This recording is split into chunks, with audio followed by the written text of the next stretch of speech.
السلام عليكم متتبعي الاعزاء، كيف الحال والاحوال؟ نتمنى انكم تكونوا بخير وعلى خير كالعاده. نتمنى ان الاكله ديال اليوم تعجبكم، لان كنعرف ان بزاف ديال الناس تتعجبوا اكله الرفيسه. غنبداو على بركه الله. كنحتاجوا ملحه، بسم الله، ملحه على حسب الذوق كالعاده،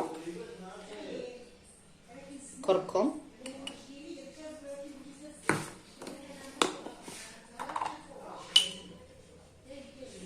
فلفل اسود او ابزار، وغنحتاجو الراس الحانوت او التوابل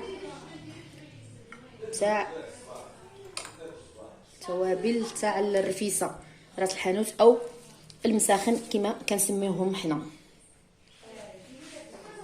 شويه ديال زيت الزيتون،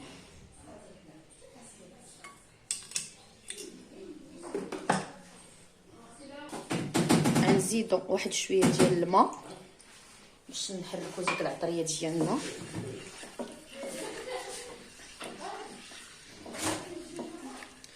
ونجيبو الفروج كي كنقول كالعاده، كل واحد وعلى قد الجهد ديالو.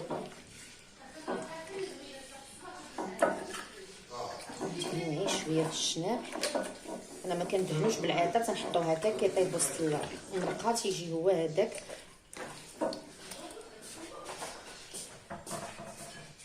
نزيدو فيه فصوص ديال الثومه وواحد زبره وشويه ديال البصله،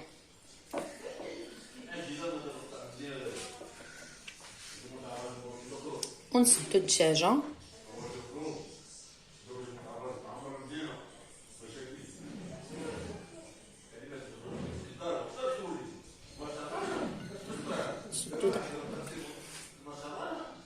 غنجيبو اناء نحطو فيه الدجاجه ديالنا، نحطوها على الصدر ديالها باش طيب لينا، ونخويو ديك المريضه،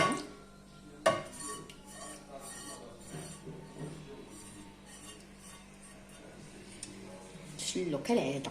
هادي عندنا من زمان، نحلو داك الطريسيل ديالنا، نزيدو فوقها البصله ديالنا، ناخدو غير شويه، باقي نوريكم واحد البصله الطريقه ديالها. وهذه تنديروها حتى كيقرب يطيب الدجاج عاد باش كنلوحوها.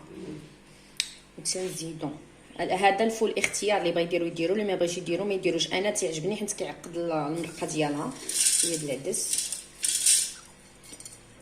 وغنديروها فوق النار ونزيدو فيها تقريبا اطرو ديما تيطيب الدجاج ديالنا، وعلى حسب العجينه اللي عندكم كديروا داك الروه او ديك المرقه على حسب الكميه ديال المسمن اللي عندكم. انا فين غيطيب هاد الدجاج غنوريكم الطريقه اللي غندير في البصله واللي غندير في العدس اللي غنزوق به. نسيت نقول لكم زيدوا شويه ديال الحلبه، هي حبيبات هكا اللي ما كيبغيهاش. انا نطيبها حيت ما كنبغيهاش في المرقه، كنطيبها بوحده وكنحطها الناس اللي بغاها ياكلها. انا عندي غير هاد الحبيبات باش تعطينا النسمه ديالهم. وما نساوش بانها كتكون في راس الحانوت. غنجيو فين غلات لينا الدجاج ديالنا، غناخذوا واحد البصله غنشنفوها، نلوحو فوقها شويه ديال الخرقوم بلدي، شويه البزر ومليحه، وما نديروش ملحه بزاف لاننا غنهزو واحد المغرفه هكذا مغيرفه تاع البلول، ونخويوها فوق هذا صافي، ونسدو ونخليوها طيب. من بعد ما طيب انا غنرجع لكم.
الرفيسه كامله بلاصه مسقيه بلاصه ما مسقياش.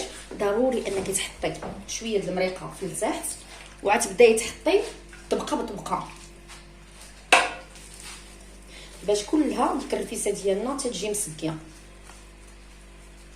او ميم طون تنزيدو الروا ديالنا او البلول ديالنا تيقولوا هكذا.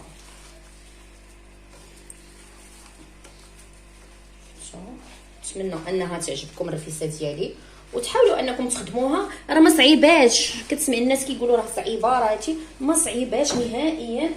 لا خدمتيها بالخاطر وكانت عندك الخاطر انك كتبغي الطياب ولا انت كتبغي الطياب راه تصايبها زوينه وبالزربه. انا فين غنساليها غنوريكم الشكل النهائي ديالها. وعلى فكره اللي بغى يزيد سميتو يزيد السمن يقدر يديرو، انا حيت ما كيبغيوش ليا وحتى اللي طالب لي هاد الرفيسه ما باغيش فيها السمن ديرو هكذا. وهذا الزواق ديالها او التزيين انت وخاطرك ولا انتي وخاطرك ديري فيها اللي بغيتي هكا كتجي بنينه. انا غنسكي ونرجع لكم. وهذا هو الشكل النهائي ديال الرفيسه ديالي. نتمنى انها تنول الاعجاب ديالكم وتجربوها وتردوا عليا الخبر. هنا اللي ما كياكلش الحلبه تنحطها له هكا في الزليفات وحتى السمن كما قلت لكم اللي انا ما درتوش غنزيد عليه شويه ديال من المرقه اللي عندنا شفتوا نخلطوه مع هذا مع السمن باش يجينا هو هذاك اللي بغاه راه ياكلو، اللي ما بغاش راه ياكل الرفيسه عاديه وبالصحه والراحه. نتمنى انها تنول الاعجاب ديالكم وتجربوها وتردوا عليا الخبر في الكومونتير. الى اللقاء في فيديو جديد ان شاء الله.